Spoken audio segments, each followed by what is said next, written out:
Back to news. Kadapa గడపలో జరగబోతున్న TDP మహానాడుకు సర్వం సిద్ధమవుతోంది. 5 లక్షల మంది హాజరయ్యే పసుపు పండుగకు యుద్ధ ప్రాతిపదికన ఏర్పాట్లు జరుగుతున్నాయని మంత్రి నిమ్మల రామానాయుడు తెలిపారు. వర్షం పడినా ఇబ్బంది లేకుండా వాటర్ ప్రూఫ్ టెంట్లతో ఏర్పాట్లు చేస్తున్నామని, మహానాడులో పార్టీ అధినేత దగ్గర నుంచి కార్యకర్త వరకు భాగస్వామ్యం ఉంటుందని మంత్రి అన్నారు.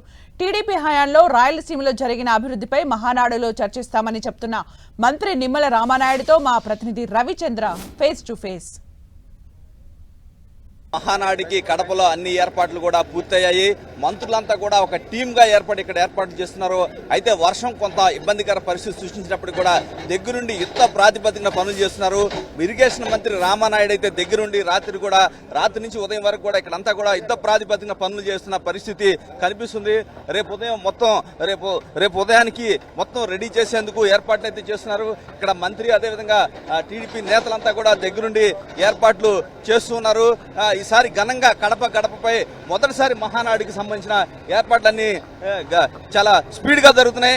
అయితే మంత్రి రామానాయుడు మనతో ఉన్నారు. రామానాయుడు గారు, మహానాడు ఏర్పాట్లు ఎలా జరుగుతున్నాయి?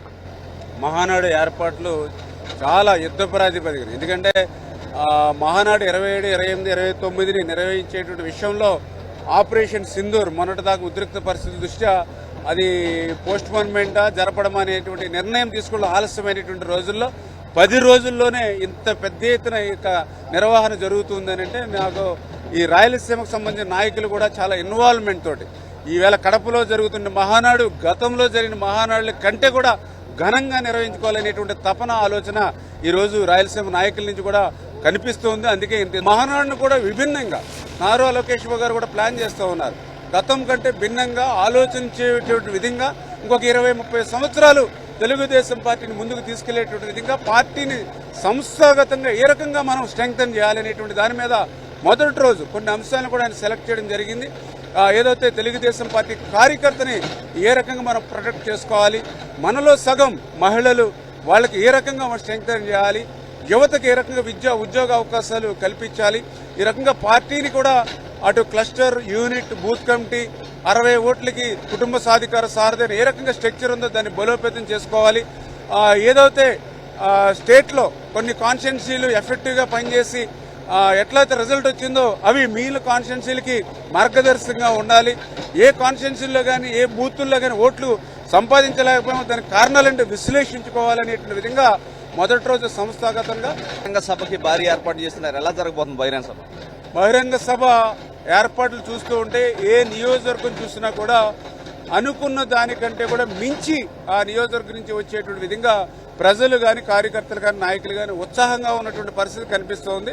దగ్గర 5 లక్షల మంది పైబడి భారీ బహిరంగ సభకు విచ్చేసేటట్టుగా మనకి జిల్లాల నుంచి కూడా నాయకులు కానీ, కార్యకర్తల నుంచి కూడా ఇన్ఫర్మేషన్ ఉంది.